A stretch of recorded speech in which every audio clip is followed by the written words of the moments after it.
tout le monde, c'est Halima, je suis là pour vous motiver. Bienvenue sur Lundi Motivation. Alors comme toujours, nous sommes là pour vous motiver. Il nous arrive à tous d'être dans des situations où nous avons juste envie d'éteindre notre téléphone, de fuir quelque part, de ne plus parler à personne parce que la motivation n'est pas au rendez-vous. Aujourd'hui, je suis là pour vous encourager à vous battre pour vos rêves. Il y a plusieurs raisons pour lesquelles vous devrez vous battre pour vos rêves. La première raison, c'est que le temps passe très vite. Prenez votre cas, regardez il y a 10 ans, regardez ce que vous faisiez il y a 10 ans et peut-être même il y a 20 ans. Regardez juste le temps, comment ça se passe. Vous vous rendez compte que le temps passe tellement vite que si vous ne faites pas les choses maintenant, vous risquez de regretter un jour de ne pas avoir fait ça à temps. Donc c'est l'une des raisons qui fait que vous devrez toujours vous battre pour vos rêves. Sachez ce que vous voulez. Dites-vous que c'est le moment de le faire et que si vous ne le faites pas maintenant, ce sera peut-être trop tard d'ici 10 ans et le temps va passer tellement vite que vous ne vous rendrez pas compte de tout ce qui se passe. Vous ne vous rendrez même pas compte. Vous avez de la force maintenant. Si vous êtes jeune, vous avez la force, vous avez l'énergie, vous avez l'engouement, vous avez la hargne, vous avez la fougue. Et ça, il vous le faut pour réaliser vos rêves parce que les obstacles seront toujours là. Il y aura des personnes pour vous décourager. Il y aura tout ce qui se met en œuvre et qui vous donne l'impression de ne pas avoir assez de chance, de ne pas pouvoir vous en sortir. Donc, il faut profiter de votre jeunesse. Un jour, vous faisiez une formation en leadership et puis nous avons rencontré un professeur qui avait eu des postes très intéressants, qui avait des postes de responsabilité dans de grosses boîtes et cette personne nous a, en tout cas moi, cette personne m'a ouvert les yeux un peu parce que j'étais là avec mon projet et la personne nous a dit que si je pouvais revenir en arrière, que j'avais la force, la jeunesse que vous aviez, je me serais lancée beaucoup plus tôt dans l'entrepreneuriat, je me serais lancée beaucoup plus tôt dans la réalisation de mon rêve. Et ça, franchement, c'est quelque chose qui m'a réveillée. Ça m'a fait tilt. C'était un déclic et même si j'avais déjà commencé à entreprendre, cela m'a boosté en fait. Demandez-vous comment vous aimeriez vous sentir d'ici 20 ans. Est-ce que vous aimeriez vous poser la question à savoir comment cela se serait-il passé si j'avais osé le faire? Ou bien vous souhaitez juste vous dire « Ah, j'ai tenté ça, ça a marché, j'ai tenté ça, ça n'a pas marché, j'ai pu réaliser ça. » Donc, c'est quelque chose qu'il faut prendre en compte. Peut-être quand on est jeune, on ne se rend pas vraiment compte de ça. On ne sent pas vraiment le poids. On ne sent pas vraiment le poids de ces questions existentielles.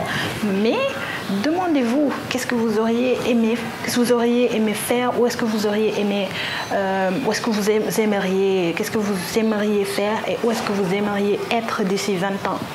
Qu'est-ce qui se serait passé si j'avais vraiment tenté de le faire? Prenez votre stylo, prenez votre agenda, écrivez ce que vous aimeriez réaliser d'ici 20 ans. Où est-ce que vous aimeriez être? Comment vous vous verrez? Est-ce que vous verrez en tant que grand chef d'entreprise ou bien vous aimeriez peut-être avoir fait 20 ans de carrière dans un domaine, être un employé dans une structure? Demandez-vous vraiment qu'est-ce que vous aimeriez au fond de vous. Où est-ce que vous voudriez être? Et non là où les gens voudraient vous voir. Est-ce que vous aimeriez réaliser vos rêves ou vous aimeriez peut-être être dans une vision de réaliser les rêves de quelqu'un d'autre? Souhaiterez-vous que les gens vous applaudissent et que vous vous rendez compte que vous n'avez pas réalisé ce que vous voudriez vraiment? Il faut prendre le temps de réfléchir à ça parce que la frontière entre ce que vous voulez vraiment et ce que les autres veulent pour vous est vraiment très mince. Et vous pouvez facilement croire que vous êtes sur la bonne voie alors qu'en fait non. Vous ne faites pas ce que vous voulez. Combien de gens vous voyez tous les jours circuler dans la rue et qui en réalité n'aiment pas vraiment ce qu'ils font. Ils ne se sentent pas bien, ils ont l'impression d'avoir raté leur vie. Et le pire dans tout ça, c'est le fait de devoir sourire tout le temps, de faire croire à tout le monde qu'on y est, alors qu'au fond de ça, on sait que vraiment on n'est pas sur la voie qu'on aimerait. Si vous ne réalisez pas vos rêves, vous serez sûrement en train de réaliser le rêve de quelqu'un d'autre. C'est-à-dire que soit vous vous battez pour ce que vous voulez, ou bien quelqu'un d'autre vous recrute pour réaliser son rêve.